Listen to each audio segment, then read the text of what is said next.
এপাশে আছে লোকাল যাত্রী। দেখছেন আজকে 24শে ফেব্রুয়ারি সকালের পাসপোর্ট যাত্রী যাতায়াতের দৃশ্য। দেখুন অনেক পাসপোর্ট যাত্রীর চাপ কিন্তু আজকে এই বেনাপোল চেকপোস্ট বন্দরে। দীর্ঘদিন ভিসা বন্ধ থাকায় এই বেনাপোল চেকপোস্ট কিন্তু একেবারে যাত্রী শূন্য হয়ে গেছিল।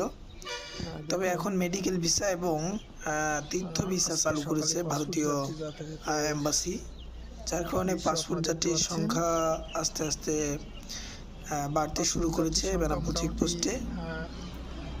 5ই আগস্টের পরে দেশের আইন শৃঙ্খলা বাহিনীর একটু সমস্যার কারণে কিন্তু ভিসা বন্ধ ছিল। তবে আমাদের দেশে অন্যান্য এম্বাসিগুলো কিন্তু তারা কিন্তু কার্যক্রম চালিয়ে যাচ্ছে। শুধুমাত্র ভারতীয় এম্বাসি তাদের ভিসা কার্যক্রম বন্ধ রেখেছে। তবে এখন সীমিত আকারের মেডিকেল ভিসা এবং তীর্থ ভিসা সহ অন্যান্য ভিসা কিন্তু এখন দিচ্ছে, সেটাও সীমিত আকারের। তবে আমরা আশা করব দুই দেশের সরকার প্রধান মিলে বসে যাতে দ্রুত ট্যুরিস্ট ভিসা চালু করে সেই দাবি জানাচ্ছি।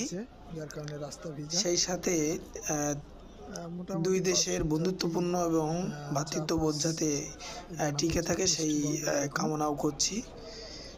দেখুন আজকের বেনাপোল চেকপোস্টের পাসপোর্ট যাত্রীর সংখ্যা কিন্তু তুলনামূলকভাবে আর কি বেশি।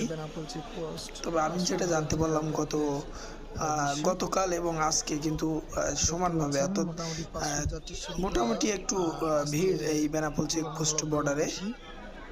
দেখুন ডাইরেক্ট গাড়ি কিন্তু দুইটা এসছে এবং ডাইরেক্ট গাড়ির যাত্রীও কিন্তু অনেক, সেই সাথে লোকাল যাত্রীও চাপও কিন্তু মোটামুটি আছে, দেখতে পাচ্ছেন আপনারা।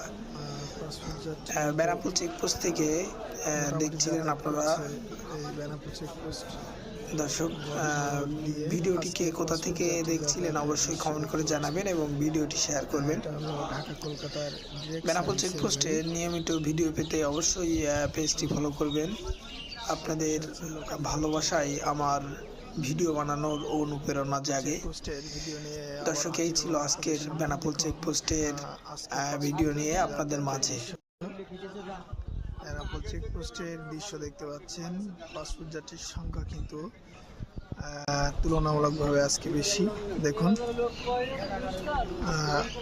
আজকে অনেক পাসপোর্ট যাত্রীর চাপ দেখতে পাচ্ছেন এই চেকপোস্ট।